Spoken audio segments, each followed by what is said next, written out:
안녕하십니까, 이양훈의 시기능 연구소입니다. 오늘은 복시에 대해서 알아볼 텐데요. 이 복시는 영어로 디플로피아 아니면 더블 비전 이렇게 얘기를 하는데요.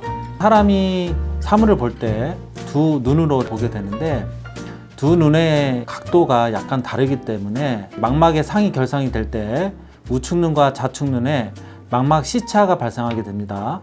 이거에 의해서 우리는 공간 감각을 느끼게 되는 거죠. 그런데 안구의 정렬이 좀 더 어긋나게 되면은 망막의 시차가 틀어지게 되죠. 그래서 이것이 어느 허용치를 넘어가게 되면은 그때부터는 사물이 이중으로 보이는 그러한 복시를 경험하게 됩니다. 그래서 이런 이제 복시가 발생을 하게 되면은 사시가 있을 때 이런 증상이 나타난다 할 수가 있습니다. 이 복시는 한쪽 눈에서 나타나는 단한 복시가 있고요. 그 다음에 양쪽 눈에서 나타나는 양한 복시가 있는데 대부분의 경우는 이제 양한 복시에 의해서 발생을 한다고 할 수가 있습니다. 복시 증상은 먼 곳과 가까운 곳을 볼 때 모두 나타나는 이런 이제 항상 복시가 있고요. 가까운 곳만 볼 때 나타나거나 혹은 이제 먼 곳만 볼 때 나타나는 특정 거리에 따라서 복시가 나타날 수가 있는데 이제 이런 이제 간헐적인 복시도 있겠습니다.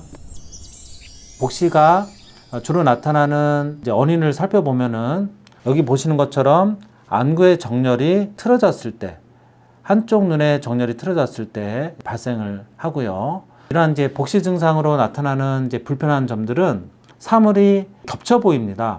겹쳐 보이게 되면은 혼란시라 그래서 어떤 것이 내 눈으로 보고 있는 건지 정확하게 변별하기 어려운 혼란 상태에 이렇게 들어가는데요. 특히 이제 문자 학습을 많이 해야 되는 이제 학생들에게 이런 근거리 복시가 생기게 되면은 책을 읽어내기가 굉장히 어렵고요. 그 다음에 당연히 문자 내용을 파악하는 것이 어려워집니다. 먼 곳을 볼 때 복시가 발생을 하게 되면은 바깥 활동을 한다든지 또 드라이브를 한다든지 이런 것이 굉장히 어렵겠죠. 그래서 특히 원거리 복시가 있는 경우는 운전을 하는 것이 굉장히 위험해집니다. 이런 복시가 발생되는 원인에 대해서 살펴보겠습니다.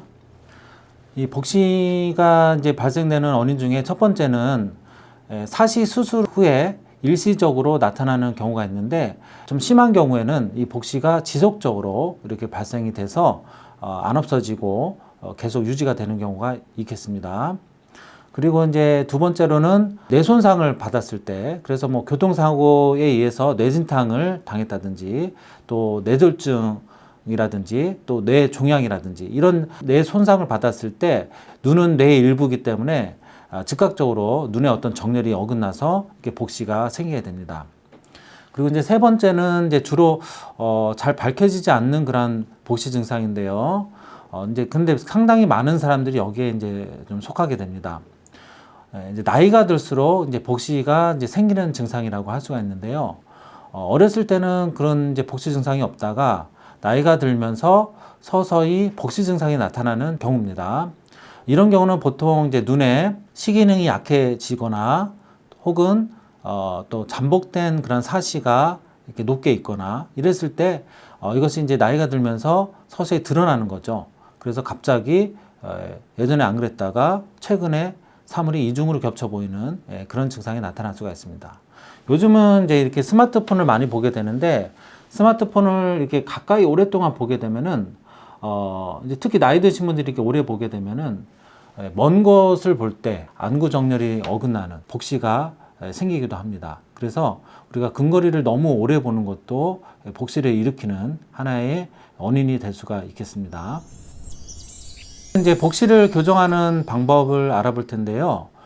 복시는 안구의 정렬이 어긋나 있기 때문에 이 안구의 정렬을 똑바로 맞춰주면은 해결이 되겠죠. 그런데 이것을 본인의 뭐 의지로 할 수가 없기 때문에 이것을 이제 교정해주기 위해서 안경 렌즈를 사용하게 됩니다. 프리즘 교정 안경 렌즈로 눈에 적당한 만큼 교정을 해주게 되면 눈의 안구 정렬을 잘 맞춰주기 때문에 복시를 해결해 줄 수가 있겠습니다.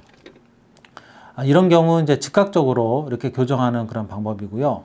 그 다음에 이제 만약에 이제 복시의 간격이 너무 심하거나 그런 경우는 안경에 의해서도 이제 교정하기가 어려울 수가 있습니다. 그럴 때는 눈의 어떤 안구의 정렬을 잘 유지해 줄 수 있는 그런 힘을 길러주는 식이능 훈련 이런 것들이 좀 적용이 되면은 좀 더 쉽게 복시를 개선할 수가 있겠습니다.